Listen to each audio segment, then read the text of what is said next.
هلو گایز، چطورین بچه‌ها؟ خوش اومدین به یه ویدیو دیگه. این بار اومدیم با پارت بعدی داستان‌های واقعی. 3 تا داستان رو قراره با هم نگاه کنیم.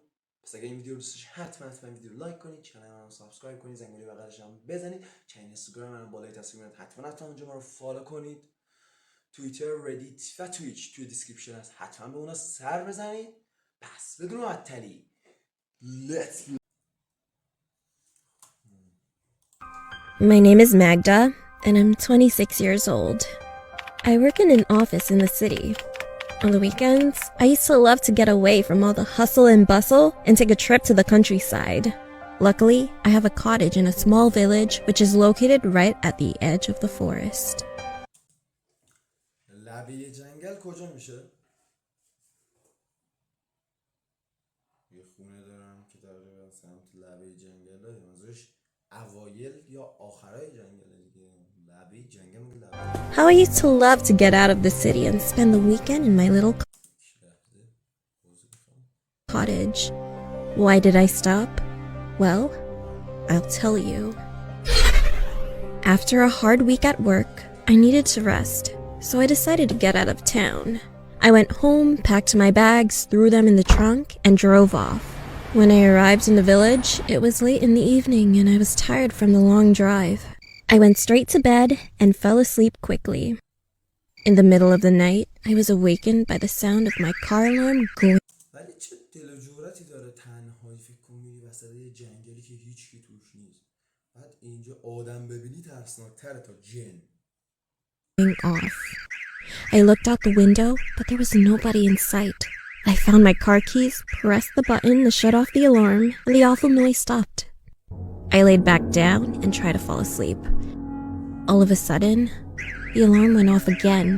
I didn't feel like getting up, so I just grabbed my keys and pressed the button once more. Everything was peaceful and quiet again. However, 5 minutes later, the alarm went off a third time. Once or twice could have been an accident, but now I was wondering what was going on. Could someone be playing tricks on me in the middle of the night? I got up again and pressed the button to turn off the alarm. But this time, I didn't lay back down. I stood at the curtains and watched. After a few minutes, I saw something by the light of the moon.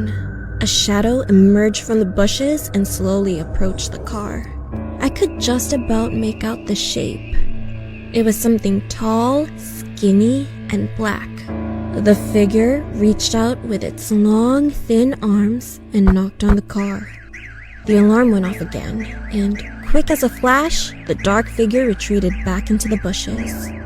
At that moment, I realized what was going on and began shaking with fear. I turned off the alarm and continued to watch. The thing emerged from the bushes again, slid silently over to the gates, threw a hand through them, and removed the partition holding the gates closed. I was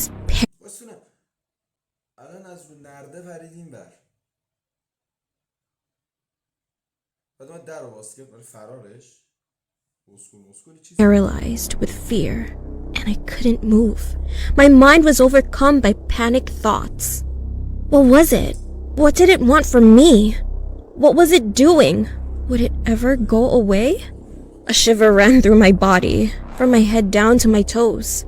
My mouth was dry and my heart was beating fast. I was so tense, I was gritting my teeth and clenching my hands into fists.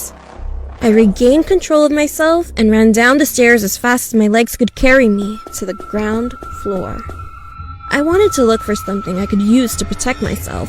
However, just as I was about to switch on the lights, I suddenly froze in my tracks. The dark figure was at the window. It was pressed up against the glass, staring in, looking to see whether or not there was someone home. I immediately ducked down behind the sofa and peered out. That's when I realized what all those tricks with the car were for. It was trying to lure its victim outside. I couldn't take my eyes off its hideous face. Its skin was the color of ash and covered with wrinkles. Its eyes were small, beady, and completely black.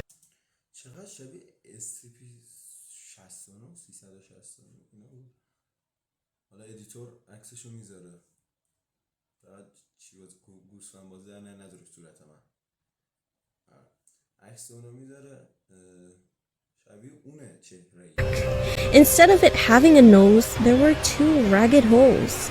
It didn't have any lips, just two rows of sharp, yellow teeth. When it breathed, it was so heavy and hoarse that it was misting up the window. I just knew it wasn't going to go away. After standing at the window for a few moments, I heard a rustling noise as it came to the front door. I watched as it tried to push its fingers through the gap under the door.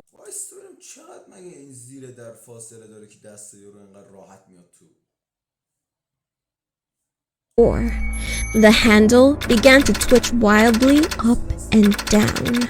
The creature emitted a chilling sound. It was not like a human voice. It was a deep, beastly growl, like an angry dog chewing on a bone. I knew that if it heard me, it would keep trying until it found a way to get into the house. I crouched down behind the sofa, hiding in the shadows and desperately trying not to make a sound. Tears began involuntarily streaming down my face, no matter how much I tried to stop them. I could feel my pulse pounding in my temples, and I was shaking like a leaf, just waiting for it to end. I don't know how long I cowered there. I must have been passed out. When I woke up and looked out the window, the creature was gone. The door was still in place and everything seemed secure. I've never been so relieved in all my life. I ran upstairs and looked out the window. It was light outside and there was no sign of anything wrong. Taking a chance, I grabbed my keys and without stopping to collect any of my things, I ran out to the car. I jumped in, locked the doors, and drove away from the village as fast as I could. I didn't stop driving until I got back to the city. When I got back to my apartment, I turned on the radio and heard a news report. The announcer said that, in the village, the dead bodies of two girls had been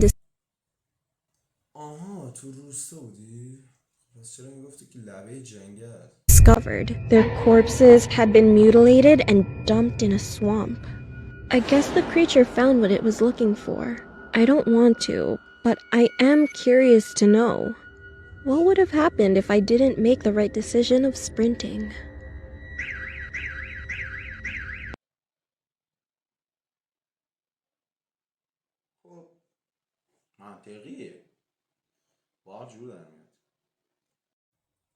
When I was 20 years old and my brother was 15, our parents were out of town. My brother had some friends over one night. As I walked out of the door to pick up food, I overheard them talking about the supernatural. What I didn't know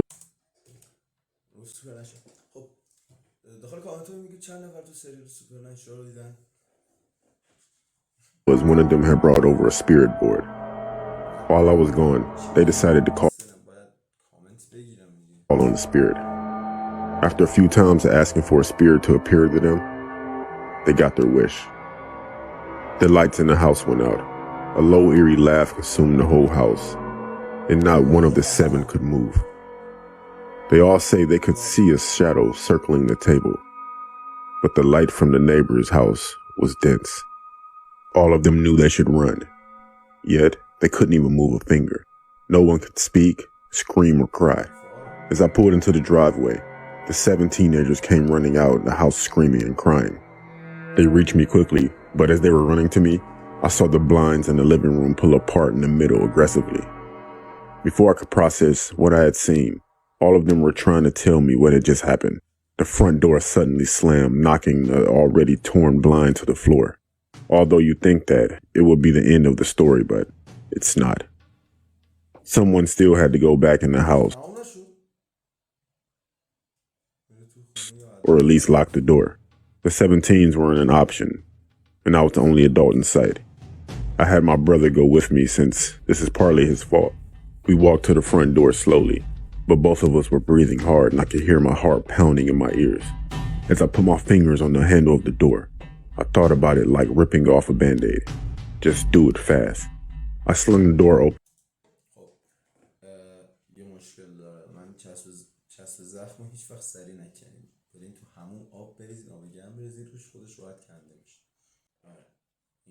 With one swoop. The smell was unimaginable. and it hit us like a slap in the face. The odor was a mixture of flowers and something rotten. It took us a moment to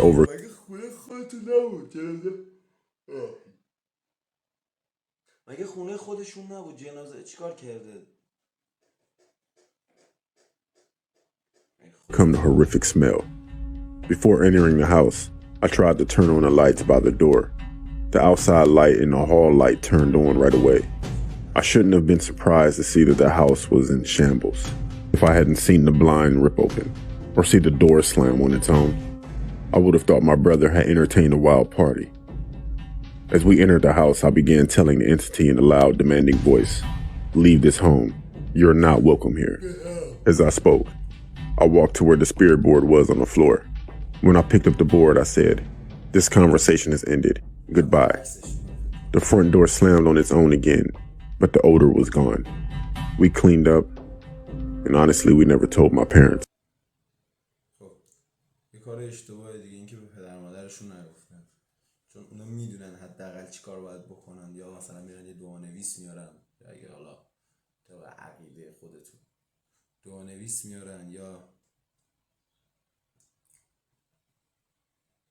چی میگم به اون رمال، نه میدیوم میارن.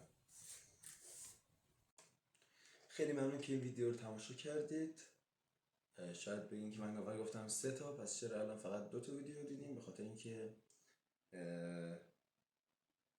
با یکی از دوستان صحبت کردم و گفتش که برای یوتیوبر تازه کار زیاد نیازیست ویدیو اختلافش زیاد شه و زمان زیاد باشه. به عنوان مخاطب این نظر داد، گفتش من حداقل ترجیح میدم از یوتیوبر تازه کار یه ویدیو 10-12 دقیقه‌ای ببینم تا یه ویدیو مثلا 20 دقیقه‌ای. پس به هر حال ولی قول میدم که پارت بعدی رو خیلی زودتر بذارم. پس اگه ویدیو دوستش حتما ویدیو رو لایک کنید، کانال منم سابسکرایب کنید، زنگوله بغلش هم بزنید که اینستا منم بالای تصویر میاد، حتما اونجا ما رو فالو کنید. توییتر، ردیت و توییچ توی دیسکریپشن هست، حتما اونا سر بزنید، اونجا ما رو فالو و ساب کنید. نظراتتون رو تو کامنت ها بنویسید، من حتما کامنت ها و نظراتتون رو میخونم. پس تا ویدیوهای بعدی